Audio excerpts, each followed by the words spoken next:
30 videos in 30 days, day 30, ding, ding. Oh my gosh, here we are, 30th day of the 30-day challenge, 30 videos in 30 days. I didn't know if I was gonna be able to do it. I mean, that sounds a little bit dramatic, but there were definitely days when I was like, oh my God, what am I gonna talk about? What am I gonna say? How am I gonna talk about it? How am I gonna say it?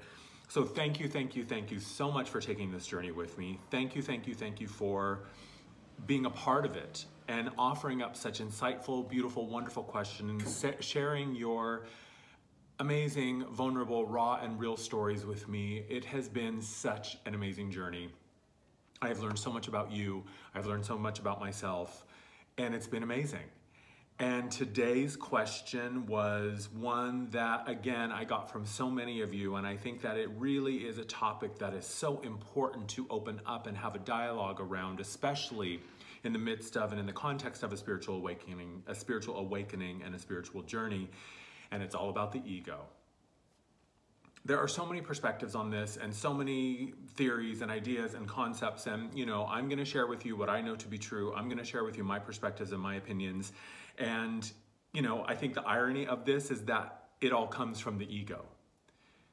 And what I mean by that is the only claim the divine ever makes is I am. And everything that comes after that is up to us, is up to you, is the ego. I believe that the soul, the spirit, the true self, the creator self, which is an extension of source, really is only about expanding through experience. And so anytime we're having a thought, anytime we're having a question, anytime we are seeking to extract or abstract something from the whole, from the one, that is a function of the ego. Because the ego is all about separation. And here's the thing, this is the great paradox. We are limitless beings who came to play in the fields of limitation. We are infinity who came to have a finite experience. And so this idea that the ego is something that is negative, that is something that is bad, it is something that is to be destroyed. Hell, I've even heard, I've even come across people who tell me they had their ego removed. And what I know to be true and what I believe is the ego is part of a human experience. It is a function of being human. So I can no more remove my ego and still be human than I could, remove my heart and my head and my lungs and my spleen and you know what I mean? So to me, the ego is a function of being human. So I don't think the question is how do we get rid of the ego? I think the question is how do we understand what the ego is, understand its function, and learn how to use it as a tool, as a benefit, as a way to assist and support us in our journey of self-realization and spiritual awakening. The ego is identity. The ego always seeks to separate itself, and that's how it knows itself. And really, that's what a human experience is. Me as a human, I am an individuation of the source field. I am an individuation of all that is. It's like a wave in the ocean. The wave has its own separate experience. It has its own arc. It has its own flavor and character and look and taste and feel. Yet it is no more separate from the ocean than any other wave. But in the moment that the wave is up and is inactive before it crests back down and rejoins the whole, the ocean of the one, the wave is its own separate entity and its own separate identity. And that's the function of ego, is how do I know myself as Andrew? How do I know myself as Andrew and the stories and the history and the preferences and the beliefs and the choices that I make as Andrew? That's all the ego. We need the ego. The ego is how I create healthy boundaries. The ego is how I get shit done. The ego is how I take the non-physical idea, the impulse, the intuition, the epiphany, the revelation, and turn it into a thing.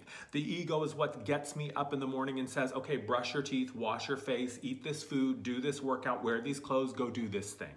So we need the ego. It is our go-getter. It is the Energizer Bunny. It's how we get shit done. It's when we act without the intention and the inspiration of the true self that things get a little bit wonky. Here's another way to look at it. This is a great metaphor for heaven and hell.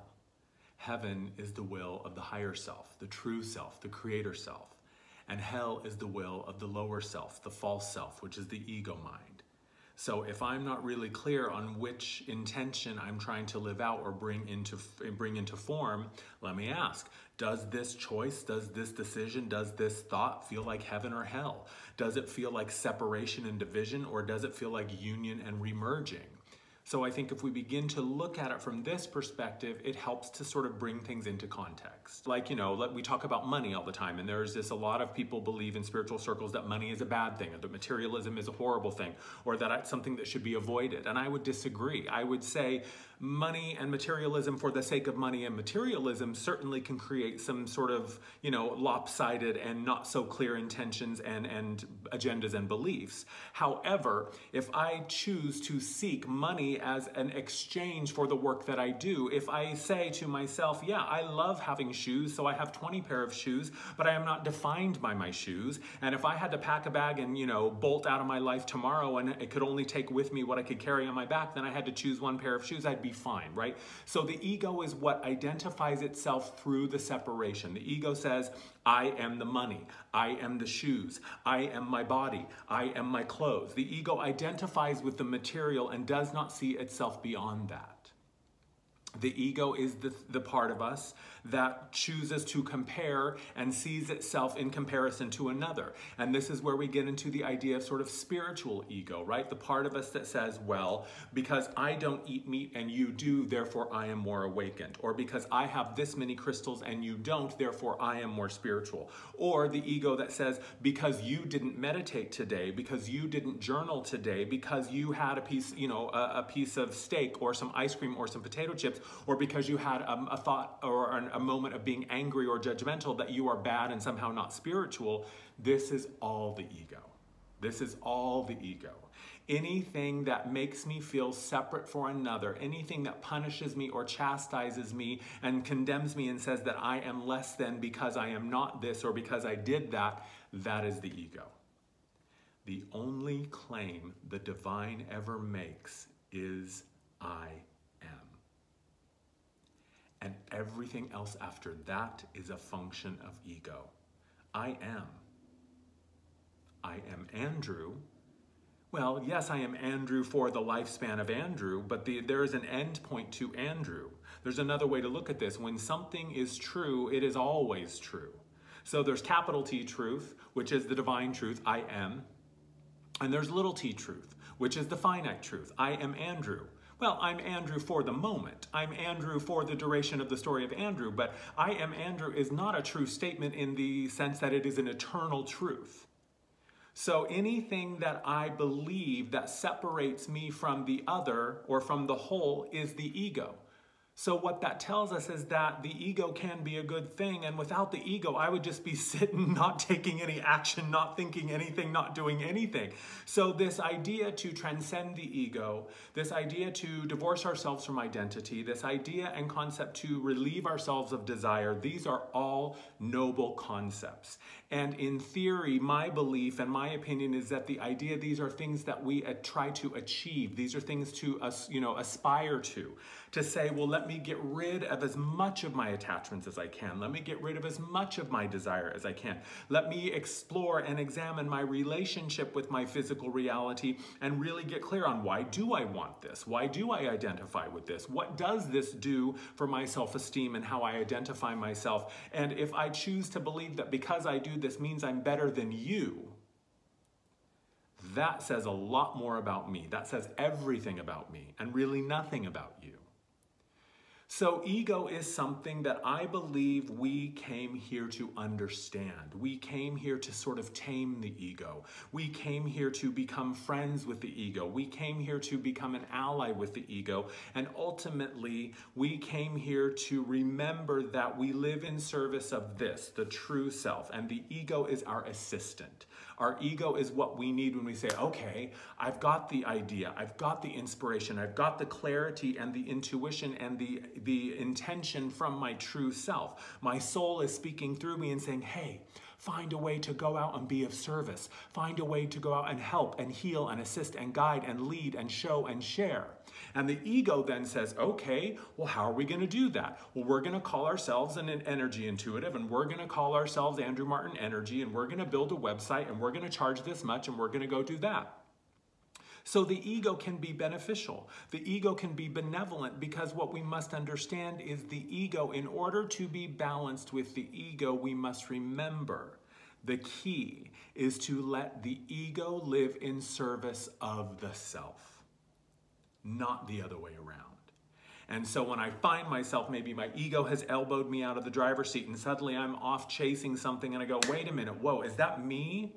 What is the point here? What is the purpose? What is my intention here? What do I believe? What is the story that's running in my mind that is driving me to take this action? So it's not about inaction, nor is it about destroying the ego. It's about coming to a place where we learn how to speak the language of the soul. We seek solace and silence, because that's what silences the voice of the mind and the ego and lets me tune into the true self, the true creator self, the nature of who and what I really am. And once I hear that frequency, once I learn how to tune into that voice and that sound, that is what gives the ego its marching orders. So the ego takes some work. The ego takes some, what I call benevolent interrogation. We've got to be able to turn and face the part of ourselves that wants us to be separate, that wants to keep us safe in the cave, that thinks that by using fear and judgment and denial, it is keeping us safe. And we got to turn to it and we got to say to it, what is it that you want me to know? What is it that you are so afraid will happen if I go here, or if I do that, or if I choose this thing?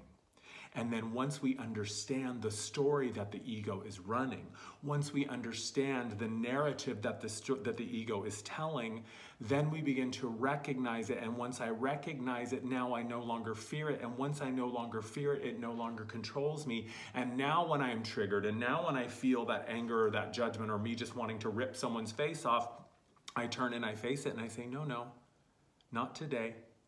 Thank you for the suggestion, but that's not the song that we're going to sing. And then I come back to the true self. I ask the question again, or I search for the intention again, or I come back to square one and I begin again.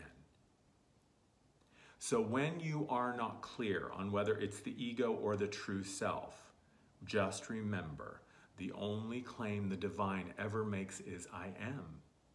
And the rest of it is us. And what we put after that is what we are creating. So when you are not sure, stop and ask yourself, okay, in this moment, I am what? Fill in the blank. I am ... fill in the blank. And it does take practice, and it does take work, and it does take concerted, dedicated discipline. Because ultimately, if we're not facing the ego and we're not getting really honest with ourselves and learning how to make the ego our assistant and our servant, our divine helper, then we're just tiptoeing around the sleeping tiger in the room, waiting for the other shoe to drop, terrified in our own life that that thing is going to wake up. So it takes love, it takes compassion, it takes dedication, and it takes work. But ultimately, once we get to that place, we see that the ego is actually a great tool for us to use to do the work that we came here to do. Thank you so much for the question. I hope that this helps.